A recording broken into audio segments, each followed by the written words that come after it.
करता अर्जुनो भूत इंद्रो वादी मृदंगम जय जय सुकरा कीर्तने ते कुमारा तथाग्रे भावभक्त सरसर सनिया व्यास पुत्रो बभूव। वहां प्रहलाद जी आ गए, ताली मार रहे कीर्तन में, प्रहलाद जी आ गए। उद्धव जी राग छड़ रहे, इंद्र मृदंग बजा रहा है, इंद्रोबादी मृदंगम जय जय शुक्रा। ये जो सनत कुमार हैं वो बीच बीच में जय हो का जय घोष कर रहे हैं। ऐसी कीर्तन हुआ कि मेरे ठाकुर जी बीच कीर्तन में ही प्रकट हो गए। बोलिए भक्त वत्सल भगवान की जय। लोगों ने पूछा कि ठाकुर जी आप आ गए, पधार गए? तो ठाकुर जी ने कहा कि हाँ, मैं तो ढूंढता हूं ऐसे संगमों जहां पे कीर्तन होता है, वहां मैं अवश्य आता हूं। इसलिए भक्तों ने कहा कि आप आ गए तो एक वरदान दे दीजिए। बोले क्या? बोला आप कहीं भी श्रीमद् भागवत का अनुष्ठान हो, वहां किसी न किसी रूप में आप एक न एक दिन श्रीमद् भागवत जी में आएंगे। ठाकुर जी ने कहा तथास्तु। तो भगवान का वाणी है, जहां भगवान का नाम कीर्तन होता है वहीं प्रभु रहते हैं। परंतु विश्वास श्रद्धा हमारे हृदय में नहीं है, इसलिए हमें एक बातों पर भरोसा नहीं। श्रद्धा और विश्वास बिना सत्संग का लाभ भी नहीं मिलता, क्योंकि यह श्रद्धा और विश्वास का ही खेला है। भवानी शंकरो वंदे श्रद्धा विश्वास रूपिणो याभ्याम बिना न पश्यन्ति सीधा स्वंत अस्तमीश्वरम। बड़े बड़े सिद्ध महापुरुष भी भगवान शंकर और मां भवानी जो श्रद्धा और विश्वास का रूप है, उनकी कृपा से भगवान को हृदय में अनुभव कर पाते हैं। जब भक्ति ज्ञान वैराग्य स्वस्थ हो गए, तब देव ऋषि ने प्रश्न किया है सनत कुमारों से कि ठीक है देव ऋषि, ठीक है ऋषिवर, आप एक बात बताइए कि श्रीमद् भागवत सिर्फ ज्ञान वैराग्य को ही ठीक किया या पहले भी किसी को किया था? इसकी महिमा है, क्योंकि आज भागवत जी का महात्म में चर्चा हो रही है। महत्व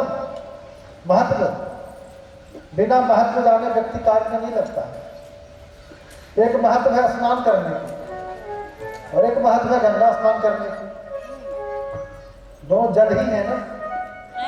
परंतु गंगा स्नान करने जाएगा तो व्यक्ति के हृदय में श्रद्धा है, पहले गंगा मां को प्रणाम करेगा, आचमन करेगा, शुद्धता का ध्यान रखेगा, फिर गंगा में डुबकी लगाएगा। जल दोनों हैं, पर एक श्रद्धा का विषय, वह उनका महत्व है, उनकी महिमा है जो साधारण जल का नहीं है। इसलिए भागवत जी की महिमा अभी गाया जा रहा है। कथा तो कल से शुरू होगा, आज महिमा है महत्व। देव ऋषि ने कहा सनत कुमारों से कि इस कथा को सुनकर ज्ञान वैराग्य का ही कल्याण हुआ या पहले भी किसी का हुआ था? अगर किसी का हुआ तो बताइए। और कैसे कैसे दुष्टों का उद्धार कर सकती है, कैसे कैसे पापों को नष्ट कर सकते हैं श्रीमद् भागवत, क्या सामर्थ्य इनकी है? पूछ रहे हैं, एक एक भक्तों का, एक एक व्यक्तियों का नाम गिनती करवा रहे हैं। देव ऋषि की बात सुन करके कहते हैं, बोलिए श्रीमद् भागवत महापुराण की जय। मैंने पहले कहा था कि कथा पंडाल में कोई चप्पल पहन कर ना आइए, बाहर ही खोल दीजिए, ऐसे भी तो लगा ही है कुछ। तो भगवान का घर है, जैसे मंदिर में चप्पल पहन के नहीं जाया जा सकता ना, ठीक उसी तरह कथा सुनने का नियम है।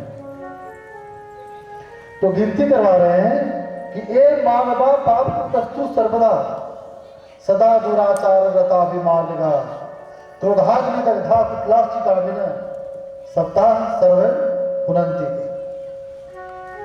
ये जो मानव हैं तो रोज नए नए पाप में लगे हुए, रोज पाप करते हैं, तो इनकी उद्धार कैसे होगा?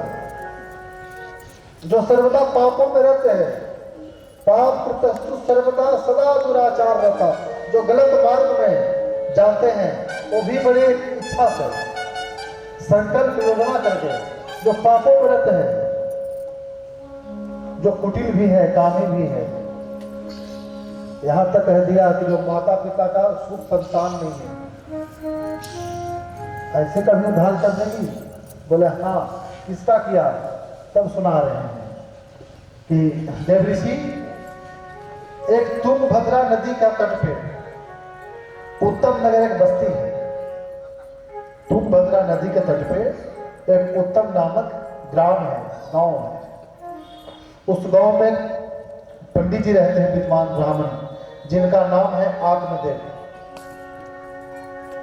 आत्मदेव ब्राह्मण है, उनकी एक पत्नी है, नाम है धुंधली। घर में किसी चीज का कोई कमी नहीं है, सुख संपदा भरे हुए हैं, परंतु घर में कोई संतान नहीं है, पुत्र नहीं। अब जब घर में पुत्र ना हो, हालांकि पंडित जी तो बड़े ज्ञानी महापुरुष थे, पर जो संसार है आसपास वाले वो चैन से जीने नहीं देते। कोई बगल गिर पड़ोसी आकर के पंडित जी को सुबह सुबह बोला, राम राम जी, राम राम।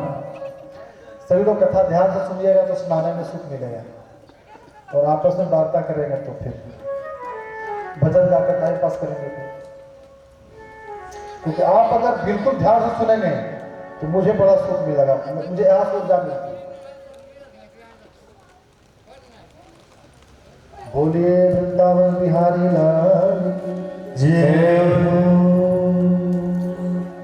एक पड़ोसी आकर कहा आत्मदेव से कि आत्मदेव जी, मैंने सुना है कि आपके घर में गाय है, उसका भी बच्चा नहीं हुआ। बोले नहीं। आपने जो तुलसी जी का पेड़ रोपा वो भी सूख गया। बोले हाँ। और क्या कहे, आपका भी घर में कोई संतान नहीं है। पता ना भगवान की क्या इच्छा है, इतना सूचना देकर कानों में बांट डाल करके ठीक है चलते हैं, निकल गए। हृदय में बहुत पीड़ा हुआ आत्मदेव को कि क्या मैं इतने बड़े पापी हूँ, ना मेरे घर में कोई संतान है, जो मैंने गाय लाया वो भी बांझ हो गई, मैं कोई पेड़ पौधा लगाता हूँ भी सूख जाता है। हृदय में बड़ा आहत हुआ उनकी बातों से, पड़ोसी की बातों से। वो आत्महत्या करने के विचार से निकल गए, क्योंकि सुना है कि गृहस्थ आश्रम में आने के बाद एक संतान तो होना ही चाहिए कम से कम, परंतु संतान नहीं है तो उससे अच्छा मैं मर जाऊं। आत्मदेव को बड़ा मन में ग्लानि हुआ और किसी सरोवर के निकट, किसी नदी के तट पे मरने के विचार से निकले। जाने लगे तो उसी समय रास्ते में एक संत का दर्शन हुआ। संत ने देखा कि बहुत रोते व्याकुल होकर कहीं जा रहे हैं, शरीर से ब्राह्मण हैं। संतों ने सोचा कि हो सकता है कि भगवत प्राप्ति की इच्छा से जा रहे हैं, भगवान की याद में, भगवान की भी रहने रो रहे हैं ये ब्राह्मण। इसलिए संत रुक करके पूछ लिए कि आत्मदेव आप कहाँ जा रहे हैं, क्यों रोते हो आप? आत्मदेव ने कहा कि हे महाराज जी, मेरे घर में कोई संतान नहीं है, इसलिए मैं दुखी होकर के आत्महत्या करने के विचार से निकला। संत ने कहा करे राम राम, इतने विद्वान ब्राह्मण हैं आप और एक संतान नहीं है, इसके लिए आप मरने जा रहे हैं? आपको नहीं पता कि आत्महत्या करना कितनी बड़ी पाप है? आत्महत्या से बड़ा दुनिया में कोई पाप ही नहीं है, क्योंकि यह शरीर आपका नहीं है, किसी ने दिया है आपको। और इस शरीर का लक्ष्य है प्रभु को पाना, इसका दूसरा कोई काम नहीं। बड़ भाग मानुष तन पावा, सुर दुर्लभ सदुरंत नहीं पावा। सूर मतलब देवताओं के लिए भी दुर्लभ है, जो हमें मिला हुआ।